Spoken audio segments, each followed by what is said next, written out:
Frames saw their heyday in the late 1990s and early 2000s. As website design evolved and as dynamic HTML, which is the manipulation of HTML with JavaScript, as dynamic HTML became mainstream, we kind of saw frame sets go the way of the dodo. While every once in a while we'll see an iframe used, for the most part nobody uses frames. Now there are some times when frames are useful, and so it would be useful to know how to script them. The great thing about frames is that they are windows. If you have a frame set, the frame set divides the screen into multiple frames, and each of those frames have their own window object. Now, as long as each of those frames are from the same origin, then we can write JavaScript to communicate in between the frames. Now, what I have already done is I've added the HTML for each of these files, because doing them on screen would just take a long time. So instead I opted to just put in the HTML and we will write the JavaScript ourselves. If we load this into the browser, what we have is we have a main frame set page that divides the page into a top and a bottom frame. The top frame is also a frame set, and it divides the top portion into a frame A and a frame B. If we look at the code, let's start with the main, and then we'll look at the top, bottom, and then... Okay, so if we look at the main, we have a frame set that divides the screen into a frame top and a frame bottom. If we look at frame top, it too has a frame set which divides into a frame A and frame B. The bottom is just a regular HTML page. The A is a regular HTML page, and the B is a regular HTML page. Now, one important thing here is that whenever frames are loaded into the browser, it looks for these name attributes. And what the browser does is it creates JavaScript objects with these names, and these objects are actually the window objects for each of these frames.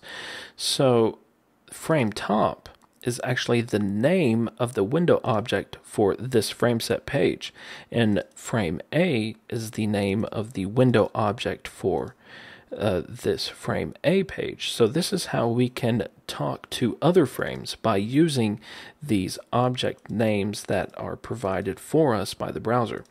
So let's start adding some code. What we want to do is we want to add some code into frame A that writes some text into this bottom frame.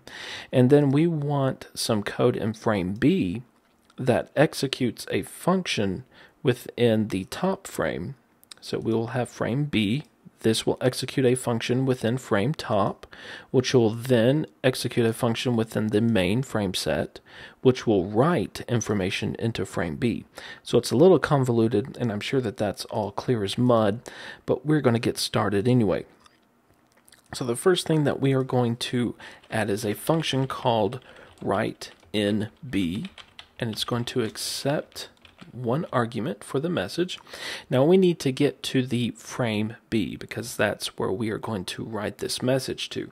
Well, frame B is contained within this frame top. So we use frame top first, and then we use frame B, and then we are going to use document write, and then we will write the message to that document. And let's see, that's it for that frame. So next we'll go to the frame top. Now this is going to have a function that calls this write in B function. So in order to communicate between frame top to this main frame set, we use a special object. And first I'm going to create this function. I'm going to call parent function.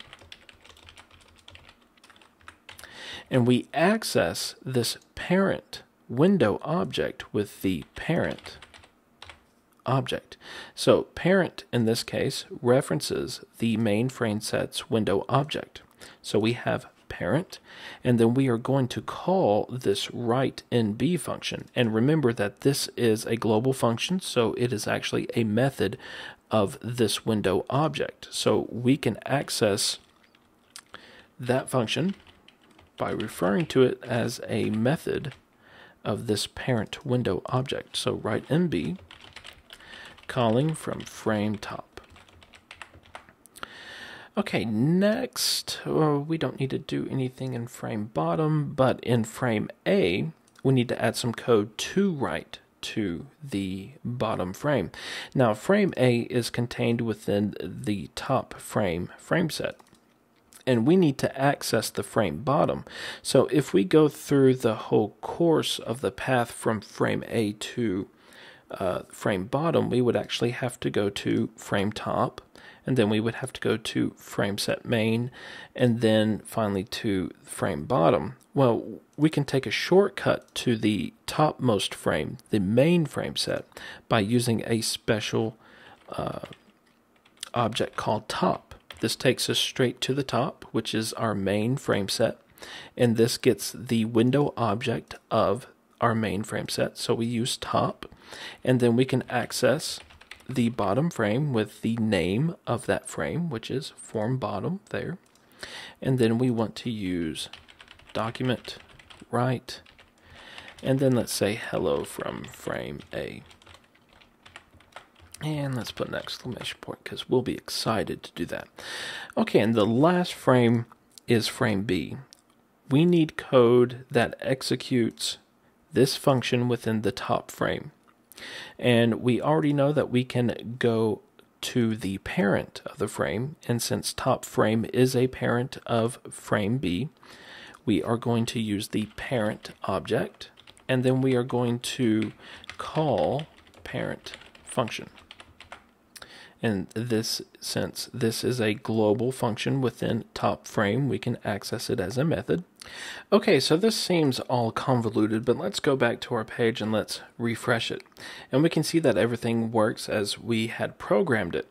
The code within frame A is writing into the bottom frame here, and then in frame B we are executing a function within frame top, which then executes a function within the main frame that writes information into the frame B. So that is essentially how we write code that communicates in between frames.